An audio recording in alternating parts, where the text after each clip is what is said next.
நண்பர்களுக்கு வணக்கம். ஆரம்ப காலங்களில் காடுகளை அழித்து தான் நம்ம முன்னோர்கள் நாடுகளை உருவாக்குனாங்க, மக்கள் வாழும் பகுதிகளை உருவாக்குனாங்க. இப்போ நம்ம காடுகளை ரொம்ப உயர்வாக பேசிகிட்டு இருக்கோம்.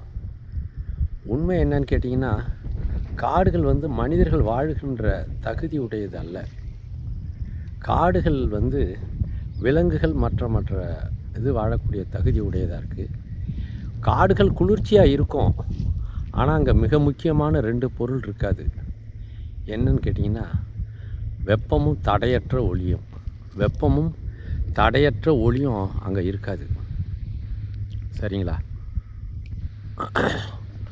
அந்த வெப்பமும் தடையற்ற ஒளியும் ரொம்ப அவசியமாக அவங்களுக்கு தெரிஞ்சுது.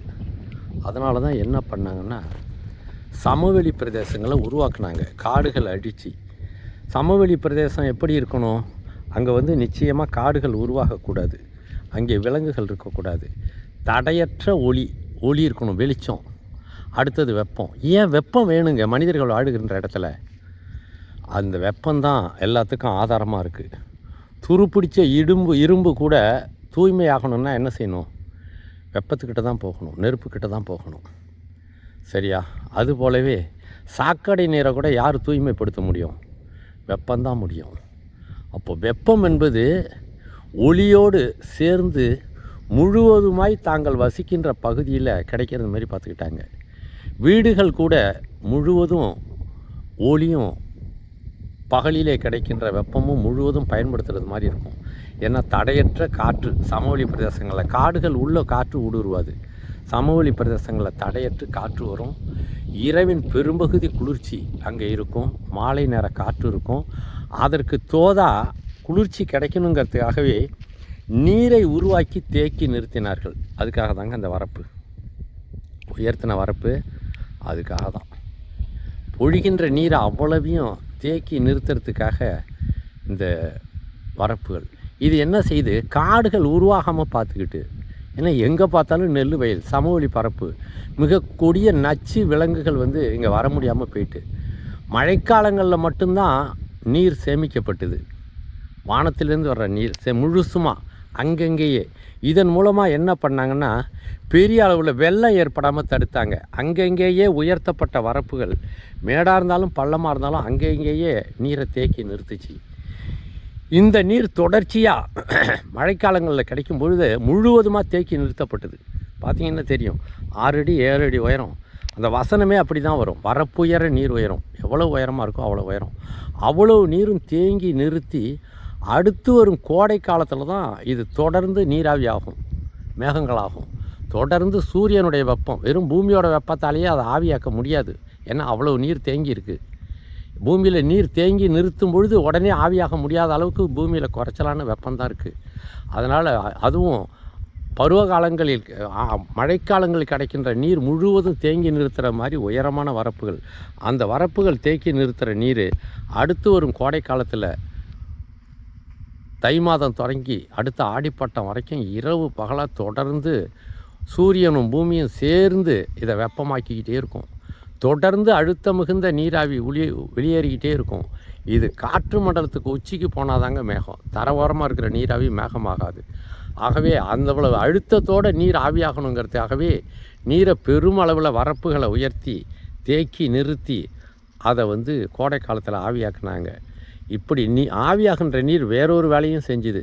அது என்னன்னு கேட்டிங்கன்னா, பூமி உள்ளேருந்து நீர் ஆவியாகி அழுத்தத்தோடு வெளியேறும்போது அங்கே உள்ள காற்றையும் சேர்த்து வெளியில் எடுத்துகிட்டு போச்சு, வெற்றிடம் உருவாச்சு.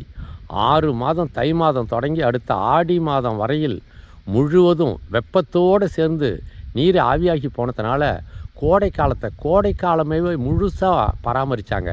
ஏன்னா மேகங்களை குளிர்ந்தால் தான் மேகங்கள் மழை பொழியும். தொடர்ந்து பூமி உள்ளேருந்து அழுத்தமான நீர் அழுத்தம் மிகுந்த வெப்பத்தோடு சேர்ந்து நீராவியாகி மேலே போகும்போது மேகங்கள் குளிர்ச்சி அடையவே வாய்ப்பில்லை. மேலும் மேலும் நீராவி வெளியேறிக்கிட்டே இருந்தது வெப்பத்தோடு. அதனால் கோடை காலமே பராமரிக்கப்பட்டது. கோடைக்காலம் முழுவதும் திறந்த வெளியாக இருந்தது பூமி, சமவெளி பிரதேசம் முழுவதும், வீடுகளை தவிர. ஏன்னா அங்கே மழை பொழிய வாய்ப்பே இல்லை. மழைக்காலங்களில் பொழிந்த நீரை தேக்கி வச்சு நெல்லுங்கிற தானியத்தை பயிரிட்டாங்க. அப்போ கோடைக்காலம் முழுவதும் வெற்றிடமாகவே இருந்தது. அதோடு மழையும் பொழியல. அப்போ கோடை காலத்தில் மிக உயர்ந்த அறிவியல் தொழில்நுட்பத்தோட செயல்பாட்டோட கோடை காலத்தை முழுவதும் பராமரித்தாங்க. அதுபோலவே மழைக்காலம் வந்த உடனே முழுவதும் அந்த நீர், எவ்வளவு நீர் பொழிஞ்சாலும் அவ்வளவு நீரையும் தேக்கி வைக்கிற மிக உயரமான வரப்புகளை போட்டு ஒவ்வொரு துளி நீரும் வெள்ளமாக மாறிடாமலும் நின்றுது, தூய நீரும் பூமியில் உள்ளே இறங்குச்சு. அப்போது சமவெளி பிரதேசத்தில் முழுவதும் வெப்பத்தையே அறுவடை செஞ்சாங்க, நீரை அறுவடை செஞ்சாங்க. கோடை காலத்து வெப்பத்தை பயன்படுத்தி அந்த தேக்கி வச்ச நீரையெல்லாம் நீராவியாக மாற்றி மேகக்கூட்டங்களை உருவாக்கி கோடை காலத்தை பராமரித்தாங்க. கோடை காலத்தில் நீராவியாகும்போது பூமியில் உள்ள காற்றும் சூடாகி வெளியில் போன பிறகு அங்கே வெற்றிடம் உருவாச்சு. வெற்றிடத்தை நோக்கி காற்று வரும்போது காற்றிலே கலந்திருந்த மேகங்களும் காற்றோடு சேர்ந்து வந்தது. இப்படித்தான் வடகிழக்கு பருவக்காற்று, தென்மேற்கு பருவக்காற்றுங்கிற பேரில் கடல் பகுதியிலிருந்து அழுத்தம் மிகுந்த நீராவி கூட்டங்கள் நிலத்தை நோக்கி நகர்ந்து வந்தன. சரியா? ஆக மிக பெரும் அளவில் ஒளியும் வெப்பமும் வாழ்கின்ற இடத்துக்கு மிகவும் அவசியம். அப்படிங்கிறதுக்காகவே காடுகளை அழித்து சமவெளி பிரதேசங்களை உருவாக்குனாங்க, அதில் நீரை உருவாக்குனாங்க, வெற்றிடத்தை உருவாக்குனாங்க. அதன் மூலமாக வானத்திலிருந்து வருகின்ற குளிர்ச்சியை காற்றின் துகள்களை அடிப்படையாக கொண்டு நீரை உருவாக்கி பூமியில் நிறுத்தினாங்க. மனிதர்கள் விரும்புகின்ற சூழலை, பாதுகாக்கப்பட்ட சூழலை பூமியில் வடிவமைச்சாங்க. இதன் மூலம் பருவ காலங்களை மிக உயர்ந்த முறையில் பராமரித்தாங்க. ஏன்னா மழைக்காலத்தில் பெய்கிற தண்ணீர் அவ்வளவும் பூமியில் சேமிக்கப்பட்டது. கோடை காலத்தில் முழுவதுமாக வெப்பத்திற்கு அனுமதி கொடுத்து வானம் குளிர்ச்சி அடையாமல், பூமியும் குளிர்ச்சி அடையாமல் முழுவதுமாக கோடை காலத்தை கோடை காலமாகவே பராமரிக்கின்ற வேலையையும் பூமியில் சேர்த்து வச்ச நீர் பூமியினுடைய வெப்பத்தோடையும் சூரியனுடைய வெப்பத்தோடையும் இரவு பகலாக தொடர்ந்து சூடாகி ஆவியாகி வானத்தை நோக்கி செல்லுவதன் மூலமாக கோடை காலத்தை மிக மிக துல்லியமாக, ஒழுக்கமாக பராமரிப்பு செய்தார்கள். சரிங்களா?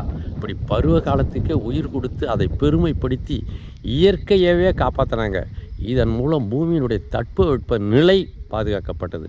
கடல் கடலாக இருந்தது, மலை மலையாக இருந்தது, காடுகள் காடுகளாக இருந்தது. சமவெளி பிரதேசங்கள் ஒளியையும் வெப்பத்தையும் துணையாக பற்றி கொண்டு நாகரீகமடைந்த அறிவியலில் மேம்பட்ட மனிதர்கள் வாழ்ந்தார்கள். சரியா?